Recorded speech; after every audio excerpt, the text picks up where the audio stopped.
4 feet high, something. It was solid.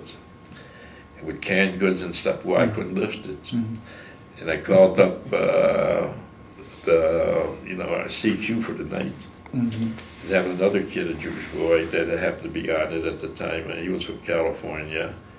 And I told him to get me a Jeep, because I couldn't carry the stuff. So when I got it back to my, tent, I made a little box there, and I lined all the stuff in there. And the guys in the tent would come up to me, ask me, can I have some of the fish, or gefilte fish, or chicken soup, and other things. I said, whatever you want, you guys just help yourself. I just had so much of it. And that was something I'll never forget, having, and I met quite a few guys from, around my neighborhood at that Seder we had there. And it was really something. And like the guys in my tent, like on Sunday, they didn't have to go for breakfast. I used to send it with a houseboy to them, so they didn't have to, they could eat in bed, you might say. And in fact, I still see some, we go on reunions. There's the 15th one coming. I missed the first 3 because I didn't know about it. Well, one I missed because they had those floods up on the Mississippi or Missouri up in there.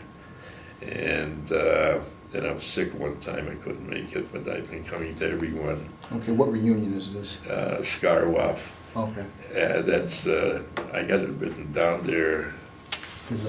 Well, here's what they called us, Scarwaf, but that was my, we were from the 839th, but we have other guys from other battalions. We have the 840 of 815, but they all did the same type of work. There was quite a few of them. Sure. But after the 55, they turned in their colors, and the Air Force came up with their own engineers, So all the colors retired, and we go every year. In fact, we're going this year. What is it going to be in September? Yeah, will be September. Okay. We'll have another reunion. Where will it be held? At Pittsburgh. Okay. Yeah. Okay. The children, the little boy saw the things Yeah. that he saw in Korea. When we used to go throw our food out, and these kids would be standing out there, and this one kid, his arm was, cut off below his elbow. And he had like a paint can, and that little handle, and he'd have it in there. And they'd be picking the garbage at it. It still bothers me. Yeah, he gets very upset. In fact, I tell my grandchildren, I said, like when we did in the Army, you take all you want, but you got to eat it. Well, sometimes they do, sometimes they don't. But this is, I feel, so sorry for the kids over there. In fact, they had this Catholic orphanage, and all the guys would get money every month out of their pay, At that time, I was making, I was the corporal, and for being in the Navy for the 6 years, so I got $750 for every 2 years, so I made $22.50 more a month. So I was a high rank, and then, I was making about $160, $65 a month, and all I could eat. And they gave us free airmail besides that. But,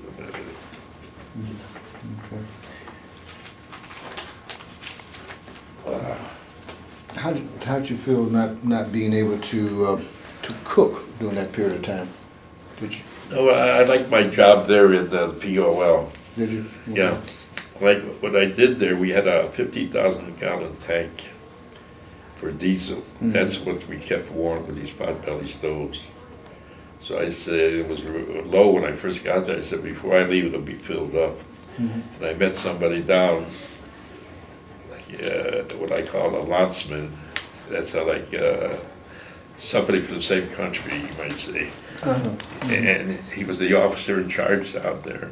So he said, anything you need, let me know. Okay. And everything I needed for our battalion, he would give me, And it worked out real good for them. Okay. And we, like I say, anything the guys needed, for their trucks or whatever, for the welders needed gas or whatever, I had to, make sure I had it for them. Okay. So I used to order